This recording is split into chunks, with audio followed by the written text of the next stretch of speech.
Welcome to episode 8 of Theme Park Shuffle. Logan Zwocki here with Jeremy Stein and David King. Before we jump into today's episode, I just want to say how excited I am that me and Jeremy will actually be seeing each other in person for the first time in I can't even remember. Next week, we will be going to IAAPA, which is the International Association of Amusement Parks and Attractions Expo in Orlando, Florida, and just beyond excited to for one be able to go to the expo again. Last year, due to the pandemic, obviously the expo was canceled, and this is the biggest expo in our industry. So you really get to see the full spectrum of the theme park industry when you get to attend an IAAPA expo. And so the fact that Jeremy gets to join me next week on one of the days just makes it that much better. And it's going to be pretty awesome because for those of you who are part of the Wonderland crew with Main Street Magic, we'll actually be doing a bunch of live feeds. And Jeremy, maybe you can go into more detail about just sort of what the game plan is, because I don't even know what the game plan is. Dude, no, I'm so excited. I'm glad you just said IAAPA, because this whole time in my brain, I'm like, what do I call this thing? Like, I kept thinking IAAPA, and I'm like, that's just way too much. That sounds like a really good beer. Actually. It does sound like a good beer. So I like that. But no, I'm so pumped, and I'm glad you and I get to hang out and check this out. And you're kind of the pro in this field, so I'm excited to get to see everything that's going on. And so you and I will be there next Wednesday. By the time this episode comes out, it'll be this Wednesday, I guess, the 17th. And we're going to check out all the conference stuff and some trade show stuff. And then Thursday, I'm going to wander around Universal Studios on my own, which I've never done. I've never solo tripped Universal Orlando. So I'm going to do that. And then Friday, I'm going to check out the trade show portion a bit more and be out there on the floor and all looking at everything. And if you want to keep up, obviously you can follow at, Main ST Magic on our social channels. But if you want kind of all those live streams and feeds and really get to hear our thoughts and opinions on it, you can check out wonderlandcrew.com. We have a wonderful Patreon group there. We'd love for you to be a part of it. So I am pumped, Logan. It's going to be a lot of fun. I'm excited to hang out with you too. It has been, I know, right? Forever. Been too long. So, and then in the near future, we'll get you and I together, and then in the, at some point here, we'll get all three of us together in person doing something super cool. So I'm pumped. It's going to be fun. I agree. I think we need to relive David's bachelor party at some point, and three of us go back to Epcot and go around the world. Let's do it. Maybe we plan that for Festival of the Arts time. I know that's a short-lived one. Maybe that or Flower and Garden. Won't be exactly food and wine, but I think it's something we can, I'm sure, accomplish. Little guys' weekend or something. That'd be fun. When do those happen? When are those? So Festival of the Arts kicks off. I want to say it's about January 14th. It runs in through. It's only about 40 days this year, and then Flower and Garden should kick off in late February, early March. So that might actually be a perfect time. Maybe a March trip. We could figure out a guys' weekend or something. We all go down there and tour Epcot, like we're all young bachelors again, right? Yes, that's what we are. We're young bachelors. Well, I'm excited that you guys get to hang out. I look forward to watching the live streams. I've seen a whole bunch of pictures that Logan has done from IAAPA in the past. And Jeremy, I wouldn't say he's kind of the expert. I mean, it's his whole entire career. So he's totally the expert. I'm only the expert on this podcast, because once you actually enter into the entire themed entertainment industry, I am far from an expert. I look forward to hopefully being able to watch those live feeds, or at least catching up on them later when I'm not so crazy that day. I know, and hopefully next year the three of us can go together. We'll make it a theme park shuffle event for sure. Yeah, absolutely. That'd be incredible. That would be awesome. I love it. Much easier next year. Yes. Much easier. Sure. Exactly. Yeah. Next year. So let's see. So for those of you who follow me on Instagram or follow Main Street Magic on Facebook, you saw that I did a shuffle. I did a shuffle to find out who was awarded which Epcot attraction for this challenge we're working on today. And the results were David got Spaceship Earth in the new World Celebration. Jeremy got Mission Space in the new World Discovery. And Logan got Living with the Land in the new World Nature. Now, we didn't tell you what we're doing with it. So before I sort of give away the challenge, let's do a little bit of history real quick. So when Epcot opened on October 1st, 1982, it contained 0 attractions or pavilions with established Disney intellectual properties. Wow. So a few IP were introduced as films, like the 1994 Honey, I Shrunk the Audience 3D theater attraction and the 1995 Circle of Life, featuring characters from Lion King. And don't get me started on the 1999 re-theme of Journey into Imagination that was inspired by Honey, I Shrunk the Audience. We just won't even go there. But a major shift began in 2006 when Epcot's The Seas was re-themed with the popular IP Finding Nemo. Since then, we've seen El Rio del Tiempo in the Mexico Pavilion transformed into the Gran Fiesta Tour, starring the Three Caballeros. Maelstrom in the Norway Pavilion, themed into Frozen Ever After. The newly opened Remy's Ratatouille Adventure Dark Ride in the France Pavilion, obviously themed around Ratatouille. And the Universe of Energy being rebuilt as Guardians of the Galaxy Cosmic Rewind. So in addition to these changes, Disney announced as part of the Epcot redesign, there will be a new experience called Journey of Water, inspired by Moana in World Nature area. The Play Pavilion featuring multiple Disney IP in World Discovery. And it was announced, but now it's kind of shelved. So we'll see what happens with it. But the possibility of an attraction inside the United Kingdom Pavilion inspired by Mary Poppins. So with this major shift towards IP themed attractions and pavilions at Epcot, it has received the nickname IP-COT. So IP-COT, and that is the inspiration for this week's challenge. So you are listening to part 1 of the Theme Park Shuffle IP-COT challenge. So the challenge is to take an attraction inside Epcot that currently does not have an IP associated with it and add one that works best with the theme of the current attraction. So now with that in mind, let me remind you, David got Spaceship Earth, Jeremy has Mission Space, and I got Living with the Land. Now, who wants to go first? Do you want to flip a coin with me, David, or? we Yeah, can always let Logan bat clean up. As always, we save the best for last. So Logan will go. Logan will go last. All right, I got a coin. If you want to go ahead, you want to call heads or tails? Tails never fails. Go ahead. Okay. Now, if you get tails, do you win? So you go first, or do you get to select? It's my thing. If I get tails, I win, and I'm going first. Okay. All right. Let's just get it over. All right, let's do it. It is. Oh, these are these new weird quarters. Which side is? Oh, that's tails. Okay, it's still got George's head on the other side. This one's an astronaut on that side. So it is tails, which means you get to go first. If you want to defer, feel free. You did win, but it's up to you, my man. No, I'll go first because Okay. I did win. I think I won. I think you said it was tails. I couldn't tell what happened. It was. I got it. It's up to you.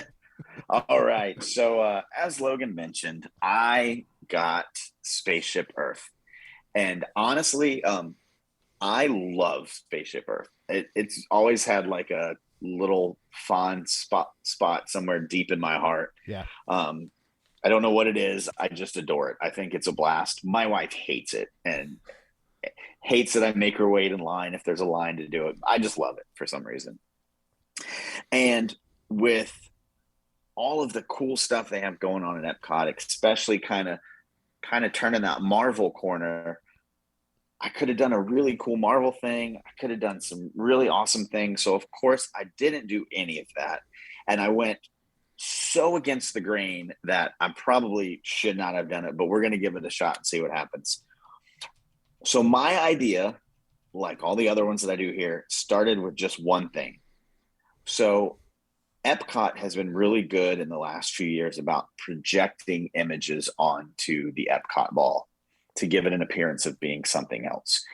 And one thing that I thought would be very awesome that if you projected on it was a big bundle of balloons. And that big bundle of balloons can be attached to a house. And I'm going to make Spaceship Earth into an Up themed attraction. Wow. And I'll tell you the reason I want to do it. And you'll learn in my ride. I'm not going to tell you yet because I'm not going to give away the ending. So the name of my attraction is going to be called Up, Journey to Paradise Falls. And this is sort of a continuation of Up, with reminders of the original story, of course, just without the crippling sadness that the movie starts off. Oh man. Yeah, the beginning is the hardest part. So we got that out of the way. All right. Yeah, you guys aren't going to need to pay a therapist after you ride. You're going to be okay. Sponsored by tissues. Up. Sponsored by Kleenex. Prozac. Yeah. So, like I said, I want them to project the image of the thousands of balloons that Carl used to lift their house onto the Epcot ball. And I want to make the entrance less futuristic and more like it feels like Carl and Ellie's house as you're walking in. Really, the ride system, I don't think I want to change at all. When I get into this, I'll tell you a little something I might want to have done. And like I said, I don't know if this fits perfectly well, but I'm going to give it a shot anyway. So as you walk into the ride and you get on it, if you remember Spaceship Earth, the good first quarter of it is just blackness with like lights to kind of give the impression that you're going up into space. What I'm going to do here is I'm going to turn those into screens, and I'm going to have animation of sort of a retelling of Up, a real quick synopsis in case you haven't seen it. And then we're going to lead into the story, which is leading us into this ride. So that story is that Russell, the little boy from Up, has become really interested in some of Charles Muntz's experiments. And if you have seen the really awesome shorts on Disney Plus with Doug, you'll sort of notice on the last one, he's into the voice box thing, and he's putting it on the other animals. So Russell has become interested in Charles Muntz's experiments, and he wants to go back to Paradise Falls to see if he can find any sort of stuff that Muntz left behind. So he takes Carl and Ellie's house, inflates the balloons, and off he goes, all by himself. Carl notices that this has happened, and then hears on the news that a large earthquake has hit Paradise Falls, causing a volcano to erupt. And he realizes that he has to go and he has to save Russell. So he designs a smaller balloon lifted vehicle, what you're going to be riding in, that him and Doug get in, and they head off to Paradise Falls as well. So the whole first part of the ride that's normally just black is going to basically just be a movie telling you what you're about to experience and why we're doing what we're doing. So, on Spaceship Earth, the first actual animatronic scene you see is inside the cave where they're learning to use cave drawings to communicate. Well, this is going to be the first animatronic Russell, Doug, and Carl that we see. And they're going to be in a cave, and Carl and Doug have found Russell. The house has been crashed, the balloons have been popped, and he's stranded. And volcanic eruptions are happening around him, and you're trapped in this cave.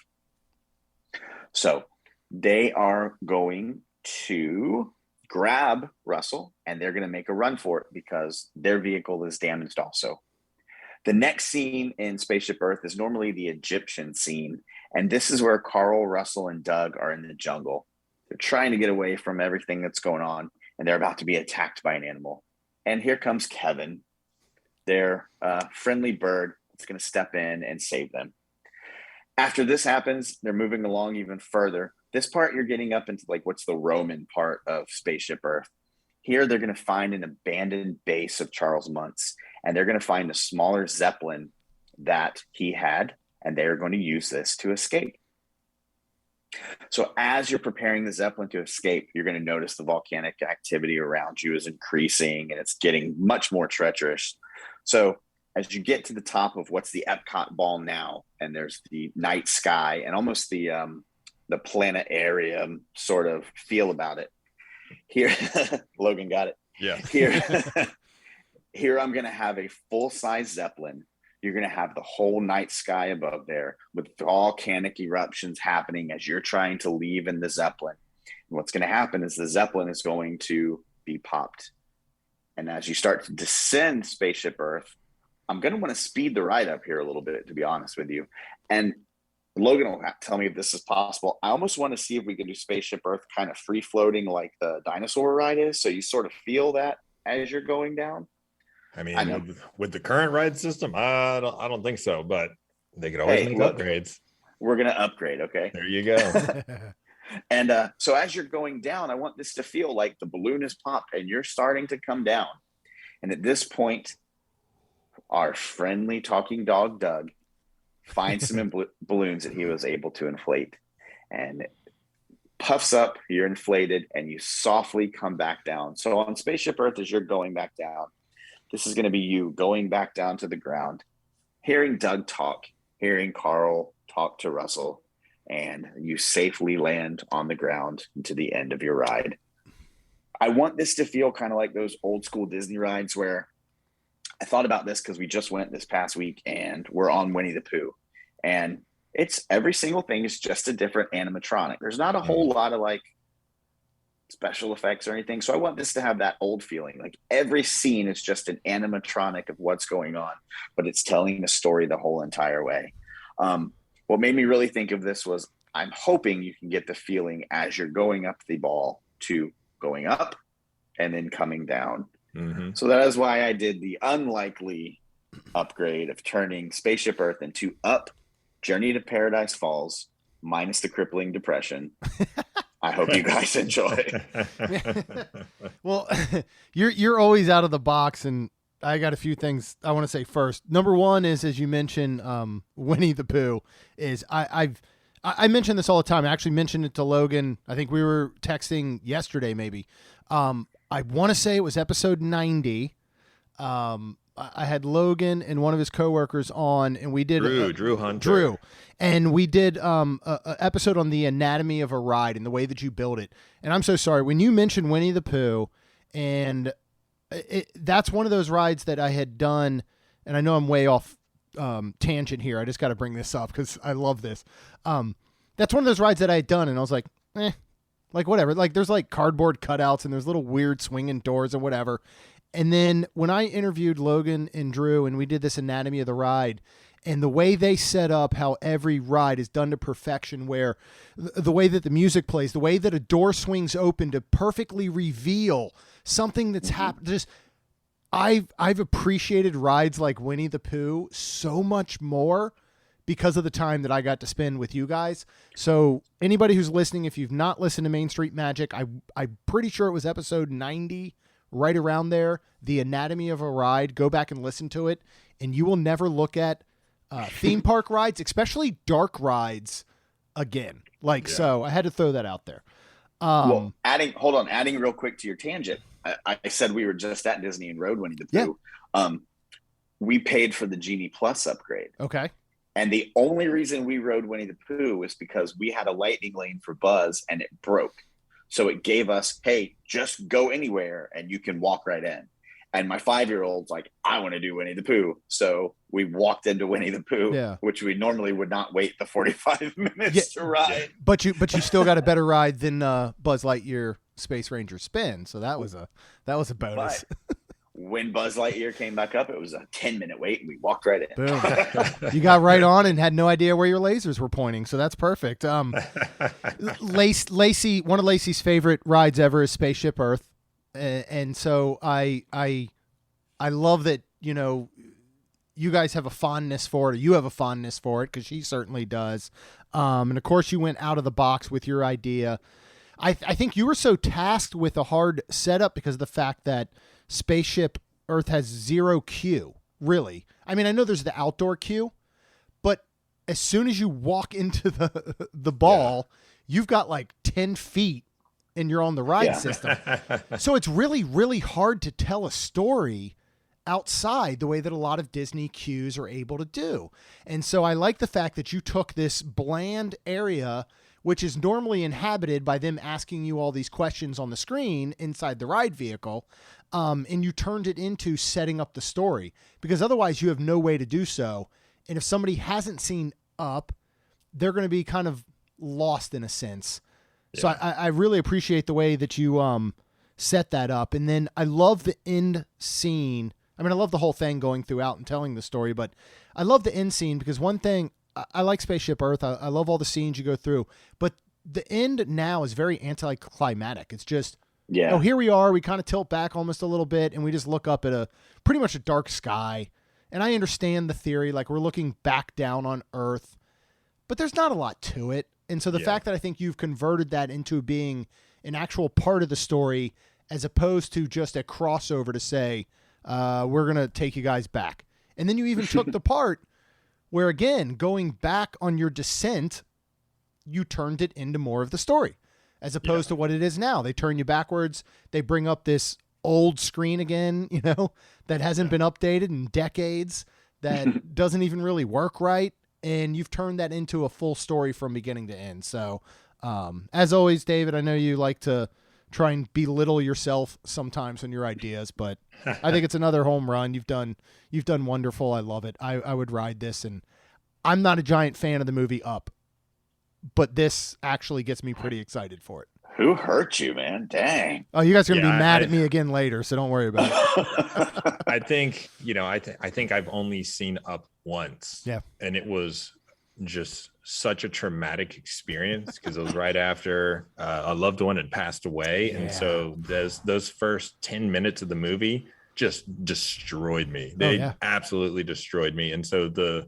experience of that movie was so bad, I have never watched it again. I think I'm going to have to give it another try. But when you told me that you were going to use Up, I was like, oh my God, this is going to be one of the hardest ride transitions ever. Yeah, and it was. I'm really impressed with how you managed to turn it into a continuation of the story. Like Jeremy mentioned too, the use of, as you're traveling up, creating a story where you're in a balloon and you're traveling up, so it makes sense. And then to use that downward incline, and where your seat is tilted back, and it's just such a great opportunity to present a wonderful story, especially using all practical elements right there in that center area. And so based off of how you sort of develop the story to create that and have something where there's a lot of action and kinetic energy and storytelling happening as you are descending down, that was a really nice use of the space. So really creative. So well done, sir. Well done. Thank you. Yeah, it's funny you're talking about Up. There's a really like personal part for me, sort of at the beginning, that no reason to get into. But yeah, I watched it one time and was wrecked. Because of something in it, like wrecked bad. But then like I have watched it again since, and I can enjoy it. And truthfully, that Doug thing on Disney Plus right now is so good. It is so good. It made me like want to go back and watch the movie again. Those, if you haven't seen those Doug shorts on Disney Plus, I'll watch them. Amazing. They are amazing. They are so funny. Yeah. And yeah, it'll make you fall in love with the movie again. So it was at the forefront of my mind. Normally, I like a challenge. I kind of wish I wouldn't have done a challenge this time. but hey, me. It came together. Yeah, you nailed it. Sure. Like, thanks. How it would tie in with the theme of World Celebration. Not at all. Well, wait a second. They do travel to Paradise Falls, which is a remote like part of the world with nature, and it's in Venezuela. That's where they got the animators went to travel to get the reference for it. Well, if you think of those original, if you think of some of those original designs for Epcot, which I think got scrapped, they're behind Spaceship Earth before you get to World Showcase Pavilion, was going to be that giant world, like multi-layered. You remember it was gonna be that multi-layered thing, and there's gonna be firework views on top. Like that would have fit in actually perfect with this. And I think all of that's done for now, but that actually probably would have fit in pretty well. And just so people keep sending David hate mail and not me, I think the only reason that Up I didn't love is because same way those first 10, 15 minutes destroyed me, that I spent the rest of the movie trying to recover, that I just never got into it. Like, so I probably need to go back and watch it now knowing, because I'm with you, Logan. I've probably seen it from beginning to end once. Yeah, so one more super funny Up story. A buddy of mine, he took a date there to see Up on his their first date. And he's like, dude, I had to go to the bathroom 3 times to like weep so that I didn't weep in front of my date. Wow. And when I was doing my comic strip long ago, I made a comic strip where my character is like, yeah, I started to tear up, so I had to get up. And I made this whole joke about just how traumatic that first part of Up is. Brutal. God, it's so brutal. It really is. But the thing is, it's done again, tangent wise, it's done so perfectly to be that it's brutal. Amazing. It's amazing. I mean, absolutely brilliant in the writing and the everything. I mean, it's genius. Absolutely genius. And not a word spoken. Yeah. I know. That's how you know it's great. Oh, I know. Yeah. All right, it's my turn, huh? So we're going to space. We're going to World Discovery. So I know we like to kind of throw out sometimes, maybe ideas we thought we had, and I really wanted to go Avengers, but I thought it was too easy. I'm like, at Mission Space, Quinjet, let's get the Avengers on board. We got Guardians coming in, and I'm like, nah. That's almost too easy, and also it would make me sad thinking about, because they don't have the rights, so I don't want to create something we're never going to possibly get in my lifetime. So I decided to go with an IP that I think is extremely underused. It is one of my favorite Disney animated movies and series of all time, which is Big Hero 6. And we still have Marvel. And so I think, World Discovery, I think, is trying to find a personality.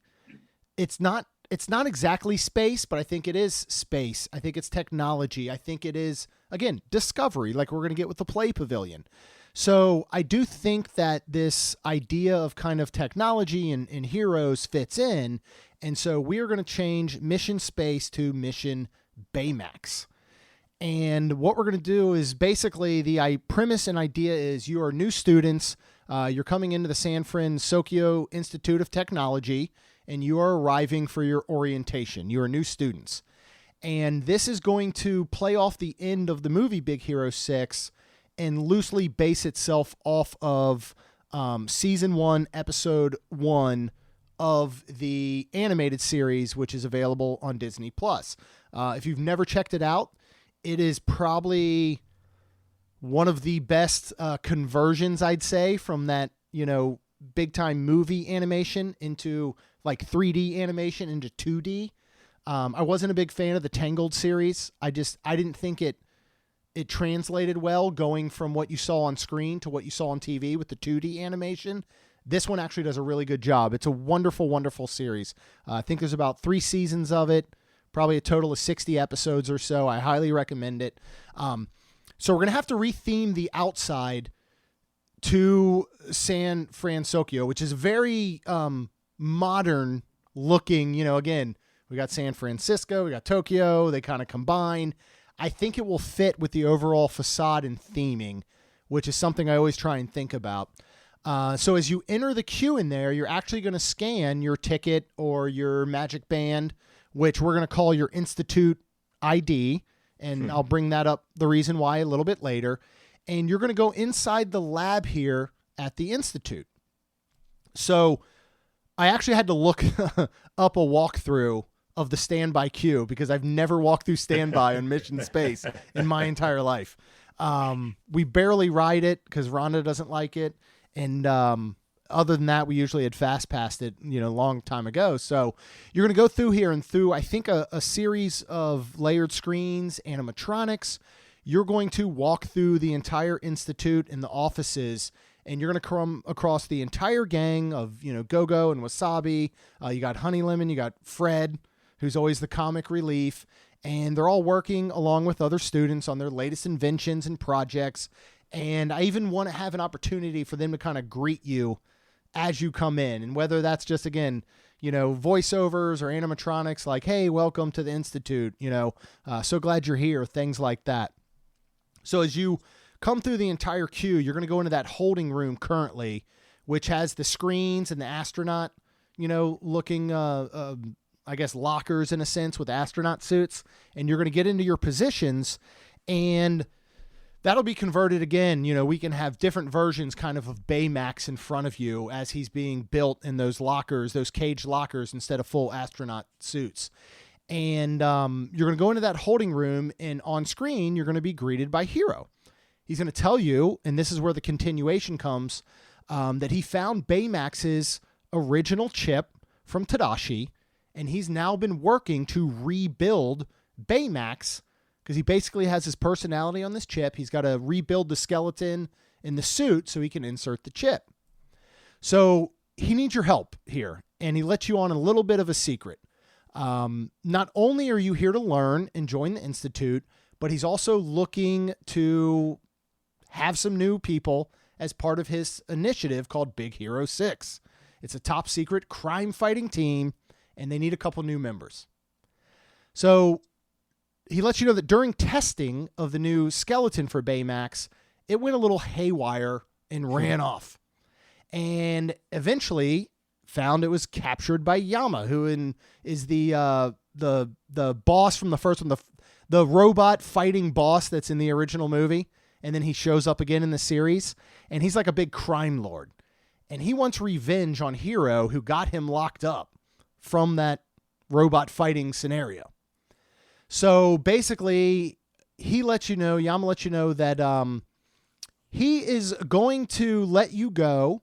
He's going to keep Baymax's skeleton, but he's going to let you go if you can go back to the Institute and steal him the sculpture, which is this energy amplifier from the Institute, because his boss, Obaki, needs it. So that's where your mission starts. So one thing I want to do is I want to take away kind of the simulator normal, I guess, what this ride is. There's two things I want to do. One, I don't want orange and green. Let's make them all the same. Let's increase capacity for a regular ride, right? Let's get rid of one that makes you go, oh, this is cool, to one that's like, I got to barf. Like, let's just do that. Makes you barf, let's just get rid of it. So we're going to increase capacity by doing that. But what we're also going to do is the ride vehicles really don't have to change much, because we're going to turn this into a headset virtual reality. So the whole point of the ride system will be to give you the feel and the movement, but the visuals are all going to be towards a headset and virtual reality, which will be basically, 180, 360 degrees, whatever we can accomplish, so that you can look around what's going on while you're in this moving vehicle, in a sense. So in this, you're going to basically almost take the position now of Hiro. And in order to get the sculpture, you have to enlist Fred's help. So we have a lot of comic relief with Fred. And if we can get TJ Miller to go ahead and voice it, that would be wonderful.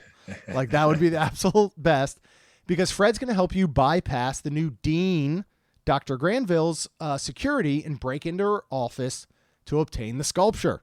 And this is where it starts. So what I think we can do with the vehicle is you feel that you're in your own individual space. So I know we're still pairing up 4 people per vehicle, but you feel in your own individual space and your own individual mission that you can look around. And as you go through and you interact with, just say, Fred to break into the office, the ride vehicle can slightly move to give you that feel. I know you're sitting, but can give you that feel of stepping, and walking and moving forward. So it doesn't have to be this crazy, like, jerk you around ride every single moment. So you go ahead and you break in and you steal the sculpture, and you return the device to Yama, who betrays you, of course. He's not really a good guy. And he locks you up with Fred. At this point, you are looking to find a way to break out as you hack the security system, and the rest of the gang arrives to help save you and escape from all of his henchmen, basically. You go through, you recover Baymax's skeleton, and you go ahead and grab the sculpture here at this time, and you return it to the Institute, and you finish off Baymax. Now, as you exit the ride, of course, there could be a meet and greet with Baymax. He's going to give you a fist bump and say, ba-la-la-la, because who doesn't want that? But my thought in the beginning, and I'm not going to go into detail on these other missions, is that if there was a possibility to track and scan, we've increased capacity, to track and scan your Magic Band, your ticket, whatever it may be, we could have additional missions that continue this ride. So, so the first time you ever visit, this is the scenario you get. The second time you go is a follow-up mission, because Yama has recreated all of these Baymax skeletons, which you now have to figure out how to defeat. So maybe there could be some sort of tracking portion. It's not going to be randomized like a Star Tours, but maybe it could actually be a continuous ride system based on it knowing what you've already done.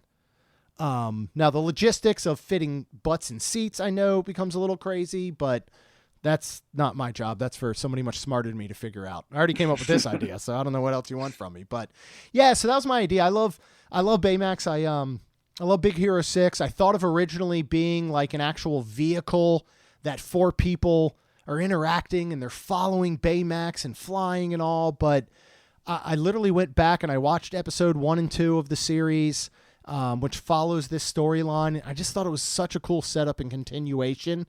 And, you know, I like the idea of people being able to be involved kind of, again, within the system, within the movie. So that's what I got. I want, no matter what, I just want a Big Hero 6 attraction, regardless of what it is, to be honest. Yeah, man, I love that idea. Thank you. I think that's, absolutely. I think that's really gonna work. And you know, when you text us earlier and you're like, can we get rid of the ride system and just do like a whole new thing? I was like, oh boy, here we go. What does he have in mind? But what I like is how you have essentially taken this, you know, all right, these 4 people, 4 seats, strap you in, but now instead of giving you that extremely claustrophobic and nauseating screen that is inches from your face, let's just give them VR headsets. Let's give you a headset that, you know, will Disney do that? Absolutely not. No. They're adamant about no VR headsets in their parks. But in this case, with this IP and with, you know, how you're playing off of mission Baymax and the idea of the mission and having multiple missions, that is the, you know, the way you created it and built it up, that is the only way you will ever get me to ride Mission Space again. Yeah. Because there's no reason. There's no reason for me to ever get back on that attraction. There's nothing they can do to improve it other than just do something like what you're talking about, minimize the intensity of it. Just give us something that's fun. This whole, you know, idea of giving you a simulator of going to space. Come on, man. Like, I don't go to these parks to vomit. I go to these parks to have fun, entertaining, and sure, it can be educational, but fun and entertaining experiences, not gut-wrenching, make me want to throw up experiences. Right. Yeah, and not even in a good way, right? Like, I mean, not in a good way. Yeah, like it's one thing if you go, all right, I'm going to ride Tower of Terror and it's going to make my stomach churn. Yes. That's not what this is now. And once they got rid of Gary Sinise and Lieutenant Dan, I was done anyway. So I would love to fit in some sort of Easter egg, though, of Gary Sinise inside of this ride. Oh, that would be good inside the Baymax thing. You know, I did find though the only way I could really curb my nausea while riding that on the extreme setting was to laugh.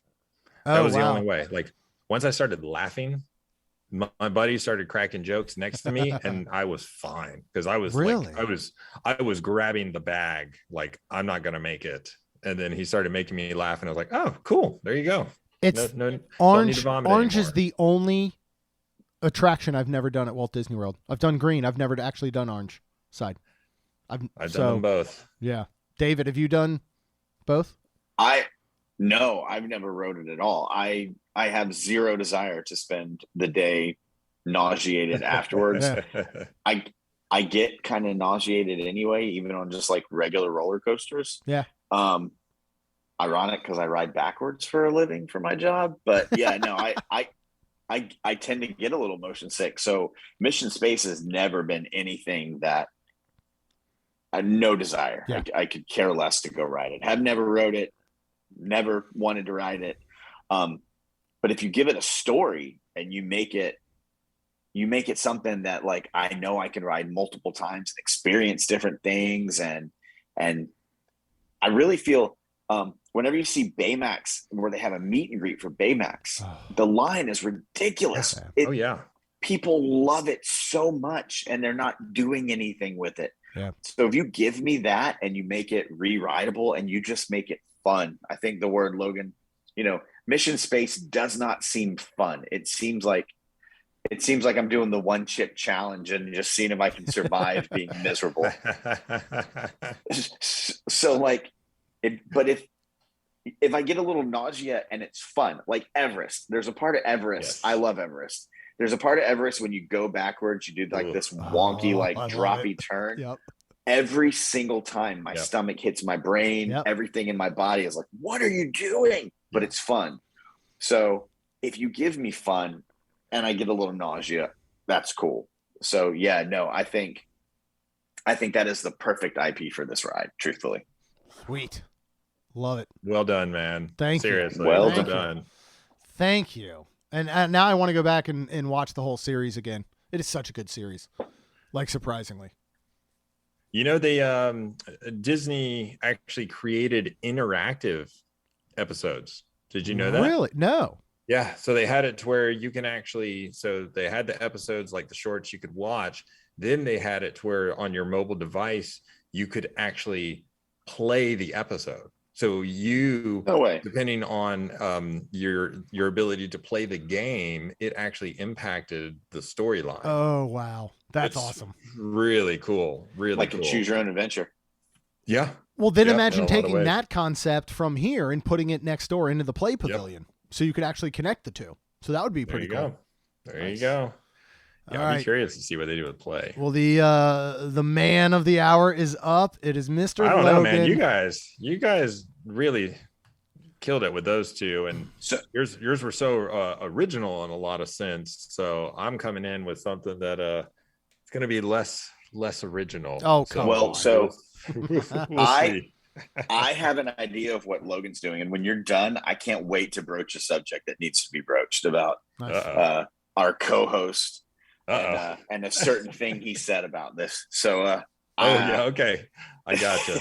So everybody's like, "What are you talking about?" So here we go. So you'll see. So I got Living with the Land, and I am transforming it into Living with the Land. Oh, wait for it. Featuring Wally and Eve.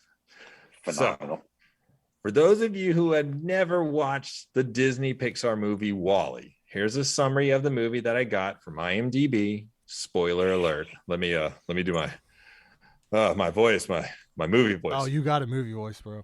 In the distant future, a small waste collecting robot inadvertently embarks on a space journey that will ultimately decide the fate of mankind. There you go. How do you like that? That's brilliant. You've got a voiceover career ahead of you. I was trying to summon my what if watcher voice.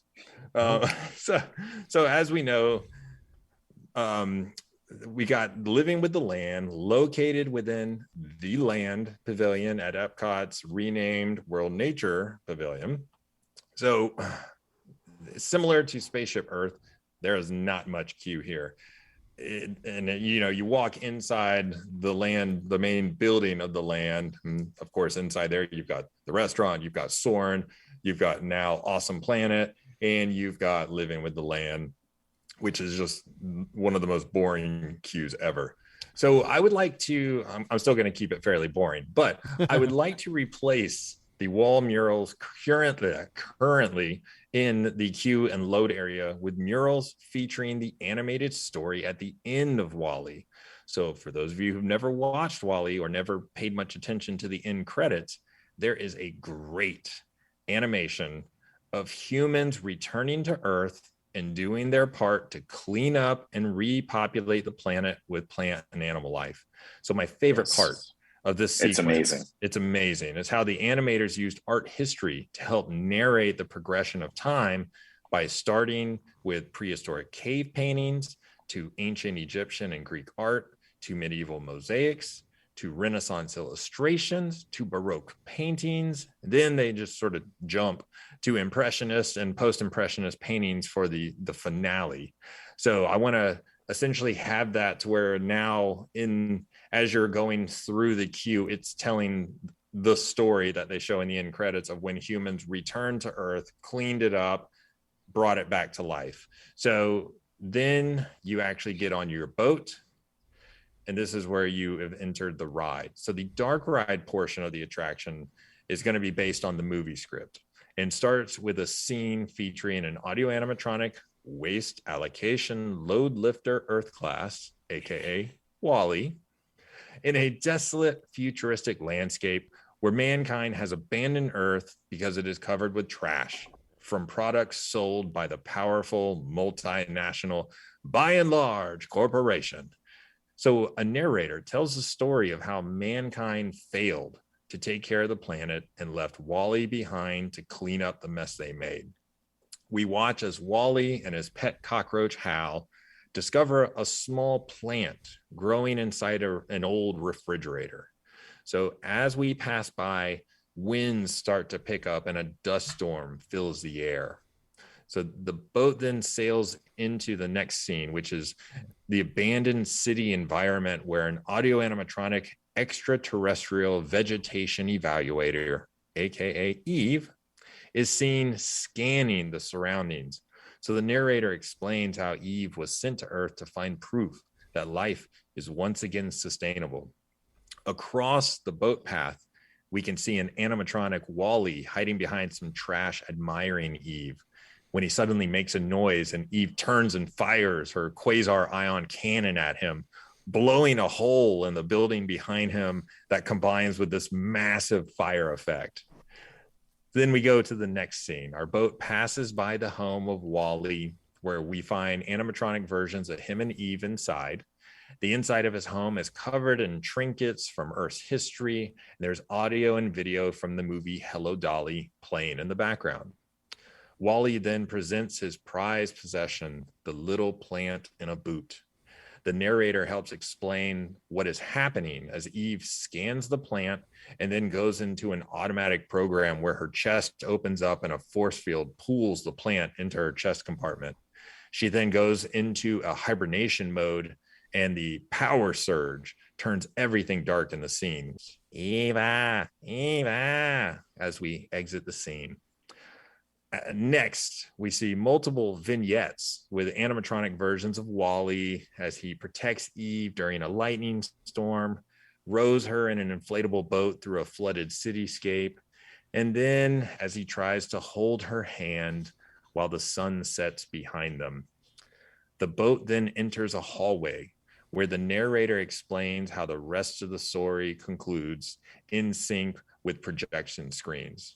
So the hallway of screens show how a massive ship comes to reclaim Eve. WALL-E hitches a ride on the outside of the ship to rescue her. The ship arrives back at Axiom, which is a large mothership carrying all the humans who evacuated Earth 700 years earlier. These Earth beings cruise around the space resort on their hover chairs with screens hanging inches from their faces that play a constant feed of TV and video chats. So they drink all their meals through a straw due to laziness and or bone loss, and they are so obese that they can barely move. When the captain learns about Eve's discovery and how he can send humanity back to Earth by placing the plant in the ship's detector, his computerized steering wheel, Otto, follows instructions sent many centuries ago and tries to prevent the people of Earth from returning to steal or He prevents the people of Earth from returning by stealing the plant. Wally, Eve, the captain, and of course, a band of broken robots stage a mutiny. They eventually defeat Otto, place the plant in the hollow detector, and return to Earth to begin recolonization. So that's as you're moving at a snail's pace down that hallway of projected screens where they normally be teaching you about like different ways to farm and all that stuff. So here we're just going to make that hallway a lot more interesting by just packing in all of these clips from the movie summarizing that story at the end. And then the second part of the attraction is going to take place in the land's living laboratory. And this is the part which showcases ideas about the future of agriculture and reiterates the important relationship between humans and the environment. So I didn't want to make any major changes to this portion of the ride, except to use the same narrator as the first half of the ride and incorporate static or animatronic characters from the Wall-E film. So there are 5 distinct areas of the living laboratory. So you've got the tropics greenhouse. This greenhouse features crops from the tropical areas of the world, including both familiar and exotic foods. I would love to see an animatronic Wall-E relaxing in the greenhouse with his solar panels open, listening to Put On Your Sunday Clothes from Hello Dolly. And then as you approach Wall-E, the sound of his battery being fully charged chimes. You hear that ding, and he turns his head to acknowledge us as we pass by. Then we move into the next section, the aqua cell. So this section focuses on aquaculture or fish farming. It includes several high density tanks and a few low density display tanks and tubes. I think it would be so funny to have an animatronic microbe obliterator, AKA MO bot, the one who's constantly trying to clean between, clean up after Wall-E. So here he's actually cleaning a dirty trail that was left behind by Wall-E as he went from the tropics greenhouse into the aqua cell area. And then we see as he's trying to clean this trail, we then see an animatronic Wall-E who's outside of the fish tanks. And he's actually leaning over the side of a tank, and we see his head as he's watching the fish as they swim around. Then we go into the temperate greenhouse. And again, we'll still have the narrator who's telling about the importance of all the things that they're doing at Epcot. So that will still be going on. It's just now a little more fun, a little more show. So we enter the temperate greenhouse, and this is a greenhouse featuring crops for the temperate climates. Currently, the temperate house showcases large size crops. I'd love to add an animatronic Eve that can move along a path and rotate side to side. And then we see as she's scanning the crops to make sure they're all in good health. So now she's actually here to make sure everything's going well inside the greenhouse. As we then move into the string greenhouse, this is the greenhouse that focuses on innovative high-density techniques and vertical growing techniques in which plants are grown on specialized trellises, which cause the plants to assume the shape and structure of trees. Much of the produce grown in the string greenhouse is actually used in the Garden Grill and Sunshine Seasons, both restaurants inside the Land Pavilion. So I would like to see an animatronic basic utility repair nanotechnology engineer class, AKA Bernie, the welding bot. I'd love to see him traveling along a track and examining some of the welds on the structural beams inside the greenhouse. I just think that'd be hilarious. And then we have the last greenhouse, which is the creative greenhouse. So as we float into the final greenhouse, we can hear It Only Takes a Moment from Hello Dolly playing. And this greenhouse shows innovative ideas about the future of agriculture. Most of the plants in this area are grown via aeroponics, in which a fine mist of water and nutrients is sprayed directly onto the roots of the plants. It also features a small exhibit of NASA hydroponic growing units, which were developed for use during space journeys. And then we have animatronic versions of Wall-E and Eve as they're seen holding hands and waving goodbye to guests as we exit this last greenhouse. The ride concludes with a large panoramic monitor showing the animation from the WALL-E end credits and the incredible down-to-earth song by Peter Gabriel. And then, of course, next to the panoramic monitor is that projection of Earth as seen from outer space. But the nice little tie-in here is occasionally you will see Eve and WALL-E with his fire extinguisher as they dance through outer space, flying around Earth. And so that's how the ride concludes. That is Living with the Land, featuring WALL-E and Eve. That is all right. I'm going to take the lead on this, Jeremy. So let me preempt this in a way. I used to draw a comic strip, and they say when you draw a comic strip, if you can do a comic with no words, that you've truly perfected the art of storytelling. WALL-E is a master class in storytelling.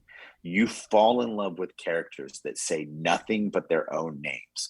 The use of storytelling in WALL-E is literally, you can teach a class on how to do animation with WALL-E. It is perfection. It is.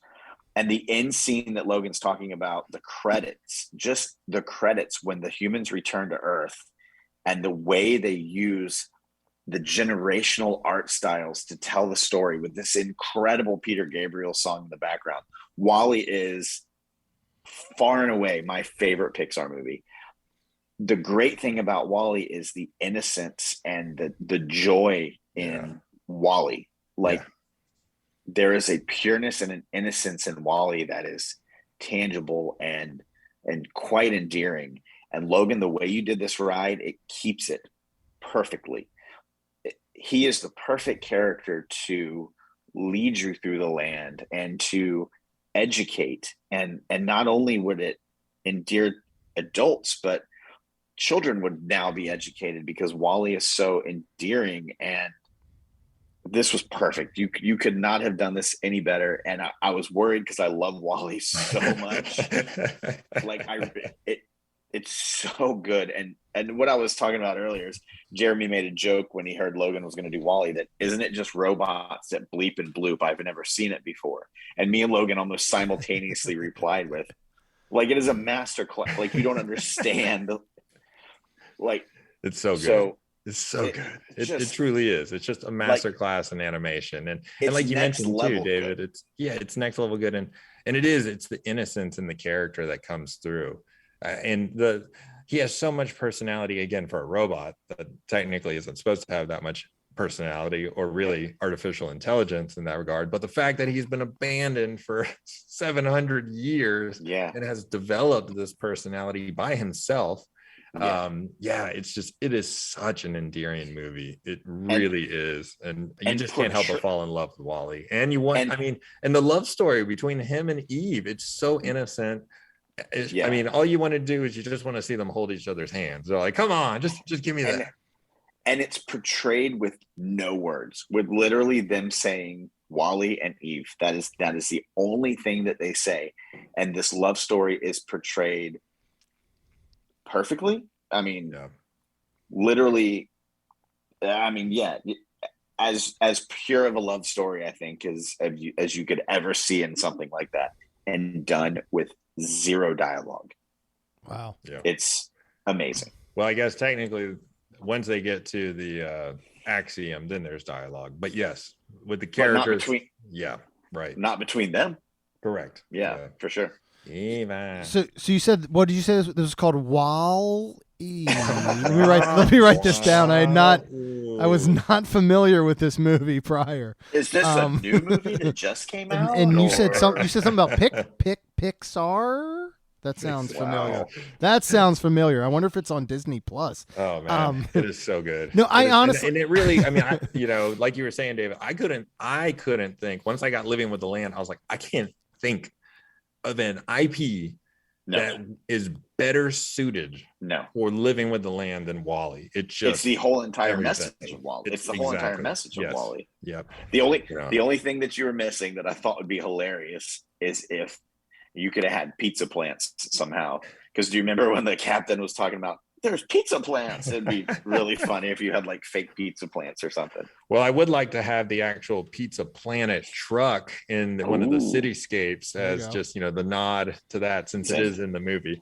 But yeah, in every Pixar movie. yeah. Yeah. Well, here's what I'll say. And again, I joke about it. There's no reason I've not seen the movie. It's one of those ones I just haven't seen. And I'll be honest, I didn't know a lot about it. I don't know why. I'm a big Disney dude. I've seen most every Disney, Pixar, anything you can think of. This one's always just flown under my radar. I've not seen it. I want to see it really bad now, based on everything you guys have told me during our conversation of doing this. With that being said, one thing that I love, again, not really being able to connect, and I apologize for that. I should have watched the dang movie before we recorded this, because I know you were using it. I love that you did keep with the educational component, which is something that Epcot is getting rid of. I mean, it's going away. And I think it was, it might've been last episode of Main Street Magic. Rhonda and I joked about Epcot growing up. We were like, I don't want to go to the World Showcase as a kid. Like, you're trying to teach me stuff. You know what I mean? Like, I'm not in school. And now I miss it. I miss the educational component. And Living with the Land is one of our favorite rides that we will do every single time. And I love that you kept that educational component and that that feeling of what Living with the Land truly is. And one thing I have to bring up, and I don't know enough about, but it's been so interesting over the past week, is NFTs in Wall-E, and the fact that Disney is selling these NFTs of Wall-E, which a lot of people are up in arms saying that goes completely against what Wall-E was about. And as a person who doesn't understand NFTs, and I'm trying to learn, and I understand the company they're using is not detrimental to the environment, but it's just so funny that Wall-E has been on my radar so much in the past week because of that simple fact. And so I'm very interested to now go back and finally watch it. You guys have convinced me. I did joke and was like, well, isn't it just a bunch of robots, with bleeps and bloops? But I value you guys, more than anything. And this is something I want to go back and watch. And I know that it's going to fit into here perfectly, but I love that you were able to keep Living with the Land and integrate an IP. Whereas, I mean, and I love David's idea. I love my idea, but we had to revamp everything. But you truly kept the heart of what Living with the Land is. And that I appreciate very much. And again, it sounds like this IP is absolutely perfect in a generation where people, well, I say people, diehards are so upset with IPs in Disney. The average park goer can't wait for more IP, I feel like. They don't care. We, as diehard fans, a lot of times are like, whoa, we want more original. We want this and that. But man, talk about taking something original and mashing it with a Disney IP. You killed it there, Logan. Like, absolutely perfect. And I think for me personally, I feel Living with the Land, it is missing that draw for the younger kids. 100%. And that's why I think I believe an IP like a Wall-E would really help bring kids in. And and especially if you're starting with just sort of the basic story where you're really showing this environment of what humans are capable of. You've created this entire planet full of trash. We did that. That's what we're capable of. That's the human environmental impact and the concerns and the global catastrophic risk that we're facing. I mean, just look at Jacksonville, for example. We are now having issues with recycling. Yeah. We're having to give up recycling so people can pick up yard waste. Yep. We've got our landfills that are so full, they're having to create all these temporary landfills. People just have stacks of recycling waste in their house that has just been building up for weeks. And it's just one of those things where it's like, this is a reality. This whole futuristic world of Wall-E is not far off if we don't get our waste management and human consumption under control. And it's true. It's a real reality that we face. And I mean, if we did not have somebody take our trash away from our house, we would literally be living in the world Wally's in. If we had nobody to come take our trash, well, we would just have piles of it everywhere. We would be completely overridden with waste. So that's like a real reality that we don't have to face, because we live in this very nice world, or at least, we live in the United States, where our trash is picked up on a regular basis, and we don't have to deal with that. But there are other places in the world that don't have that do face this, that are dealing with these environments that are in Wally, that when you go to some of these third world countries, they don't look much different. I mean, they're literally living amongst piles of trash. Wow. And it's sad and scary, and a vicious reality that a lot of people face. And so it's not, this movie is not far off from not at all from what could happen. What could really happen. And it just, Wally is just a perfect connection for living with the land, and something I really wish Disney would consider. I think this would be a great way to transform living with the land and give it more relevance. And again, work in an IP that, cha-ching, cha-ching. So for sure. They can sell more NFTs, have you guys seen Awesome Planet? No. Nope. I heard it's one of the most depressing movies ever. Circle of Life was depressing. Circle of Life, you felt like a horrible human being by the end of that movie. You're like, oh my God, we are animals. We are horrible people. We should not be on this planet. This does the same. This does the same thing, but it has Phil Dunphy's basically. So no, but with that being said, I think that Wall-E should have been the catalyst for Awesome Planet. I think it would have resonated with people much more. First of all, they took Ty Burrell, right? I think is right. Yeah, that's his name. First of all, they took Ty Burrell and they completely underutilized his incredible character on Modern Family. They should have accepted it. Instead, it was just this mundane voiceover. But no, you're right. It's very similar to Circle of Life, where it's very like, we live in this awesome planet. It's the greatest thing ever. Look how beautiful it is. By the way, you guys are destroying it. We're all going to die, and screw you. And I think if they could have taken something like Wall-E, and they could have, that would have actually been the perfect IP to put into the Awesome Planet movie, to try and help people understand better. And then again, that could even integrate into your new Living with the Land idea, where they could coexist. And then even, I mean, I'm sure this will be in some other episode, integrate that entire, I know it's changing the name to World Nature, but that whole land pavilion could do so much more. And so I do love this idea of bringing people to something that you haven't technically changed. You're keeping it very much the same, but you're making it more interesting to people, which unfortunately I think we have to do. You're right. We have to make things like saving the earth more interesting. Like, otherwise people just aren't going to do it. Like, well, that doesn't sound fun. Why would I want to save the earth? And here's the other reality too, is, and I feel like this is the case with all slow moving boat rides. The slower the ride system, the more exciting the environment needs to be. Yes. Like, you need to have stuff look at pirates. Going on. Yeah, if pirates, there's nothing going on in the environment and you're moving really slow, it gets boring real fast. 100%. Real fast. Yeah, you're right about that. Yep. Well, man, this has been a fun one. This has been awesome. Part one. I know we're covering all of IP-COT in the end. As we go through this series, another one of these. You do. You have to do another. And David, and here's the funny part too. You actually won the shuffle, so you got your pick this time around. So the next time you don't even have control over it. Either me or Jeremy will get the ones that we already chose. But when I won, I was going to do something else. well, my friend, whose fault is that?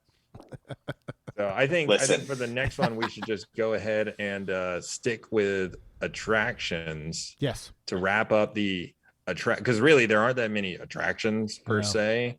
And then we'll save the World Showcase for part 3. That's gonna be fun. Then we'll just need to figure out if we want to do part 2 for episode 9, or if we want to just do something totally different for episode 9. Yeah. Here's all I'm saying about World Showcase. If I get Norway, I'm just bringing Maelstrom back because well, how dare you get rid well, of Maelstrom? The one thing I will say is with this particular shuffle and this project, if they already have an IP, then that pavilion is not in so it the wouldn't running. count. So same thing with the attractions. If the attractions already have an IP, just like I technically don't have Journey into Imagination included, because at this point, that's an IP. Figment is a Disney IP that for sure, deserves to stay 100%. If we want to update the attraction, totally cool, but Figment has got to stay. Yeah I'm bringing back Captain EO, baby. Dude, I was just about to bring that up. That will be hard without Michael Jackson. That I've said this for years. I know he kind of has fallen off. I don't know if he's making a comeback. Bruno Mars, new Captain EO, I think is the most perfect fit in the entire world. I would take a Bruno Mars Captain EO. You just gave away a whole thing there, bud. I've said that for years, and by years I mean like 2, but that's still good enough. Well, guys, that's awesome. As always, thank you. Appreciate you guys. This has been so much fun. We'll figure out the next shuffle if we want to go with part 2 of this, or if we want to do something holiday driven, which we have kind of discussed potentially of creating a holiday type scenario or episode. We technically have something. One more before we hit December. I know. Yeah, we got time. Maybe we can make this a poll on Main Street Magic community. I like that. I like that. We'll give them a few options and let them decide what they want us to do for episode 9. I'm down. Let's do it. Also, want to say that, we live right now on the Main Street Magic feed, but we do have our own Theme Park Shuffle feed. We're going to stick around here for a while, but at some point we are going to break off on the Theme Park Shuffle only podcast feed. So go ahead and search for Theme Park Shuffle out on, iTunes, Spotify, Google Play, wherever you listen. Go ahead and subscribe so you don't miss out when we do go ahead and switch over at some point. And we got a lot of good stuff coming up. I'm so excited for next week. We'll probably pull we're definitely going to pull a Main Street Magic episode from the IAPA Expo, as well as maybe we'll do like a little quick bonus episode or something for Theme Park Shuffle if we get some time. But that's going to be a lot of fun. Lots of stuff going on. Follow us all over social media, not only Main ST Magic, but we have Theme Park Shuffle social media as well, that at some point we'll all get into, I'm sure. There's nothing on there now. I'm just saying, future-wise, if the 3 of us are just on there nonstop, we got it, man. We got 2022 plans. But David, Logan, appreciate you guys. Thank you. Jeremy. And we're gonna see everybody real soon with the next episode and the next shuffle of Theme Park Shuffle.